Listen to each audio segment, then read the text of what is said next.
आप सभी को जय श्री श्याम। कैसे आप सब उम्मीद करते हैं सब अच्छे होंगे। प्रेमियों, आज की वीडियो में हम बात करेंगे कि किसी ने हमारी शक्तियों को बांध दिया है, अब क्या करें, कैसे खोलें। पहली बात तो शक्तियां किस प्रकार बांधी जाती हैं। घर का बंधन होता है, शक्तियों का बंधन होता है, शरीर का बंधन होता है। ये नहीं होता उनको रस्सों से बांधा जाता, नहीं, ऐसा नहीं होता। उन शक्तियों को वचनों में लिया जाता है।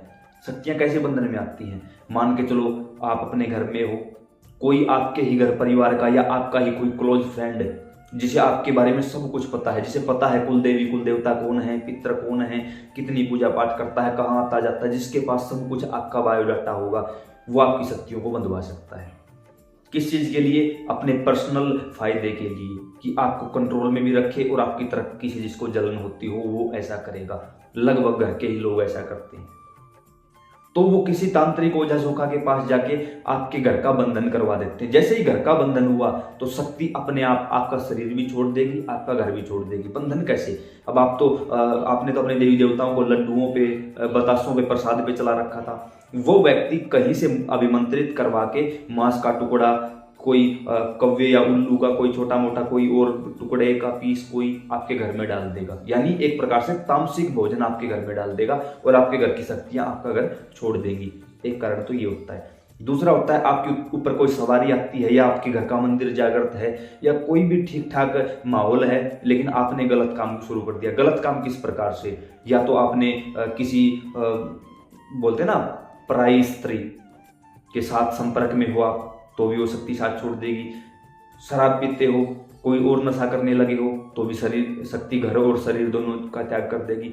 बार बार झूठ बोलने लगे हो बिना ही कारण, वो चीज साथ छोड़ देगी। तो काफी सारी ऐसी बातें होती हैं कि वो शक्तियां साथ छोड़ के चली जाती हैं।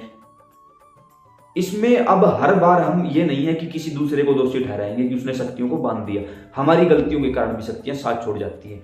तीसरा कारण होता है कोई ऐसा मुझ जैसा निकम्मा गुरु मिल जाता है आप लोगों को कि जो आपकी शक्तियों का या तो बंधन कर लेता है या आपकी शक्तियों को उतार ले जाता है।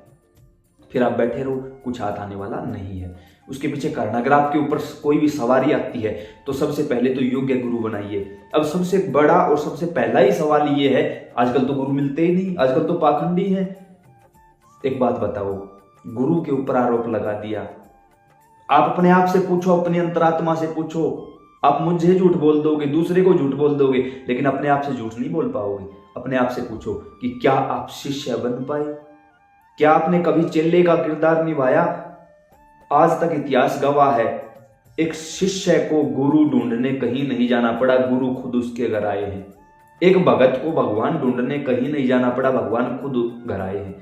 कब, कैसे? जब कोई तरसता है तब घनश्याम बरसता है। आप अपने अंदर शिष्य का भाव जागृत करिए, भगवान गुरु का रूप लेकर आपके घर आ जाएंगे। आप अपने अंदर भगत के भाव को जागृत करिए, भगवान खुद आपको ढूंढते हुए आपके घर आ जाएंगे। और ये एक बार नहीं, आज तक जब भी हुआ है यही हुआ है। एक शिष्य को और एक भगत को गुरु और भगवान ढूंढने के लिए कहीं नहीं जाना पड़ा, भगवान और गुरु उसके पास आए हैं। जो गलती से भी बोल दे कि ऑनलाइन गुरु धारण कर लो, दोबारा से कभी उस चैनल पे मत जाना। जो बोल दे कि हाँ मुझे गुरु बना ले, दोबारा कभी उस इंसान की शक्ल मत देखना। दो चीज आपको ये बोल दी है मैंने, क्योंकि वो सिर्फ अपने शिष्यों की संख्या बढ़ाने में लगे हुए हैं। सच्चा गुरु वो होगा जो आप 20 बार कहोगे तो भी वो 20 बार आपको नकार देगा ना भाई। वो चुपचाप रहेगा, अकेला रहेगा, उसे किसी से कोई लेना देना नहीं है। क्यों? जब किसी को शिष्य बनाया जाता है, पूर्ण गुरु कौन है? जो अपना सब कुछ शिष्य को दे दे और शिष्य से कुछ भी ना ले, वो पूर्ण गुरु। असली शिष्य कौन है? जो अपना सर्वस्व अपने गुरु के चरणों में न्यौछावर कर दे और गुरु के दिखाए मार्ग पर बढ़कर भगवान प्राप्ति के लिए आगे बढ़े। ये नहीं होता गुरु का कि कोई मेरे पास आया, मैं उसको कहूं हाँ तेरे कुल देवी कौन है, वो बोले कि माता दुर्गा। कुल देवता बाबा श्याम, ठीक है, मेरी कुल देवी माता काली है, तू आज से माता काली की पूजा करेगा। अरे क्यों मूर्ख बना रहे हो किसी को भाई? माता काली तेरी कुल देवी हो सकती है, सामने वाले की तो नहीं है। आज ये माता काली की पूजा करेगा, कल से माता दुर्गा रुष्ट हो जाएगी कि अपनी कुल देवी को छोड़ के किसी और शक्ति के पीछे पड़ा है। घर की शक्तियां उद्धार करेंगी, घर की कुल देवी कुल देवता पितर उद्धार करेंगे, बाहर की कोई भी शक्ति उद्धार नहीं कर सकती। जिसके साथ ये तीन शक्तियां चलती हैं, फिर चौथी शक्ति इष्ट की शक्ति जो हमें प्यारा होता है उसकी, पांचवी शक्ति गुरु की फिर चलती है।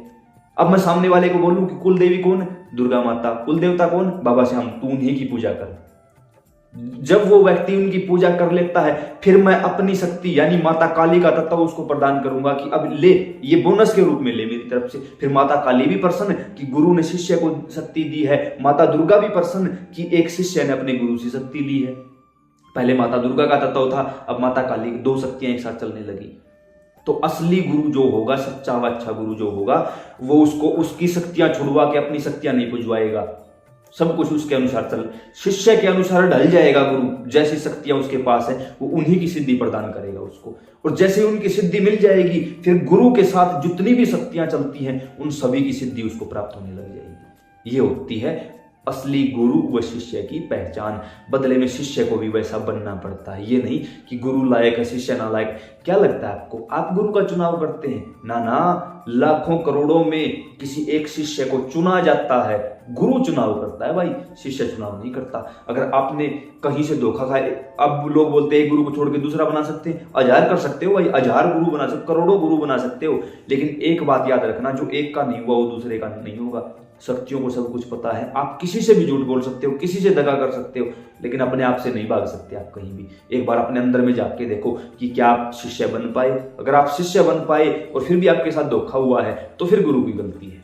ठीक है, तो थोड़ा सा धैर्य रखिए, इन चीजों की तरफ ध्यान दीजिए।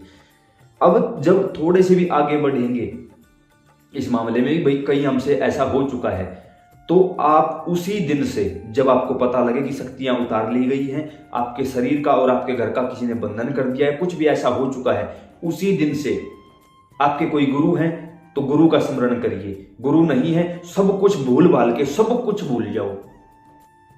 एक रुद्राक्ष की माला खरीदो, माला पहले से है तो उसे यूज करो, नहीं है रुद्राक्ष की माला खरीदो। भगवान शिव और माता पार्वती को गुरु पिता गुरु माता बनाओ। किसी भी दिन किसी भी समय भगवान शिव को गुरु बनाने की संपूर्ण विधि इसी YouTube चैनल पर डाल रखी है। भगवान शिव को गुरु कैसे बनाए, आगे लिखो अशोक कुमार, हमारी वीडियो आ जाएगी। हमने करके दिखाया हुआ है कैसे गुरु बनाया जाएगा, वैसा ही करो, गुरु बन जाएंगे भगवान शिव। 5.25 लाख ओम नमः शिवाय, ओम नमः शिवाय का जाप करो। अगर घर में गंदी शक्ति है, भूत प्रेत है, तो ओम नमः शिवाय ओम लगा के जाप करो। 5.25 लाख का टारगेट उठाओ। जरूरी नहीं 5 दिनों में पूरा करोगे, बेशक 1 महीने का समय ले लो, बेशक 41 डेज का संकल्प ले लो, लेकिन माला, केवल एक ही रास्ता है माला। जिसकी माला चलेगी उसके घर से संकट कटेगा। जब जितने ज्यादा माला के मन के काले होते जाएंगे उतना आपके कर्म सफेद होते जाएंगे। लिख कर देने के लिए तैयार है। जितना ज्यादा हो सके उतना सुबह शाम पूजा पाठ करना शुरू कर दो।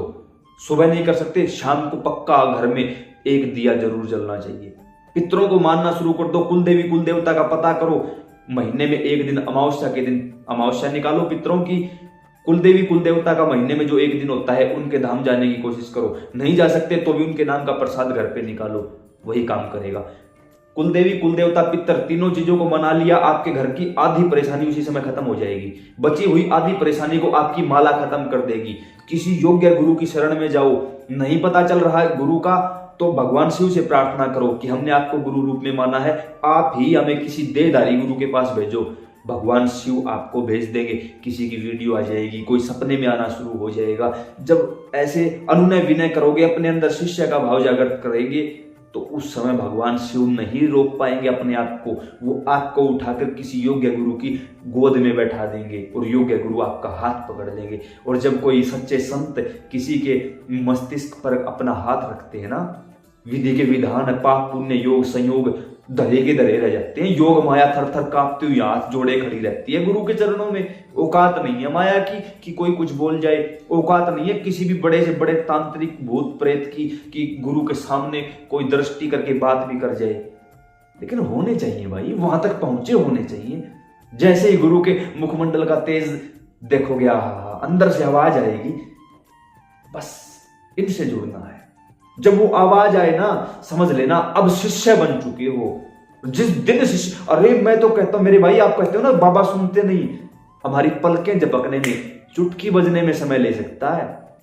पलके झपकने में समय लग सकती है। बोलते ना उसके घर देर है अंधेर नहीं, ना भाई उसके घर ना तो देर है ना अंधेर। जैसे ही कोई लायक हो जाता है, लायक को एक क्षण के लिए भी वंचित नहीं रखा जाता। जिस क्षण शिष्य हो जाओगे उसी क्षण ये गुरु का रूप लेकर आपके घर आ जाएगा। लिख कर देने के लिए तैयार हूं, नीचे कोई भी कोरा कागज लेके आओ, मैं साइन करके छोड़ दूंगा। इस बात की गारंटी देता हूं, जिस क्षण शिष्य बन जाओगे उसी क्षण गुरु मिल जाएगा। एक क्षण के लिए भी वंचित नहीं रखा जाएगा आपको। और ये काम करके देखो, 41 डेज का नियम लो माला का, और 41 डेज प्याज लहसुन बंद करके अपने घर में 2 समय पूजा करना शुरू करो। बस फिर देखो कमाल, सारी शक्तियों के बंधन टूट जाएंगे, सब कुछ घर से बाहर हो जाएगा। चाहे कोई पितर दोष हो, प्रेत दोष हो, कोई किसी ने किया कराया हो। 41 डेज का नियम, मेल फीमेल कोई भी हो, कोई भी कर सकता है इस काम को, कोई भी। तो उम्मीद करता हूँ ये जानकारी समझ और पसंद आई होगी। अन्य प्रेमियों के साथ शेयर करिए ताकि वो भी भटकने से बचे और उनका भी कल्याण हो सके। जय श्री श्याम।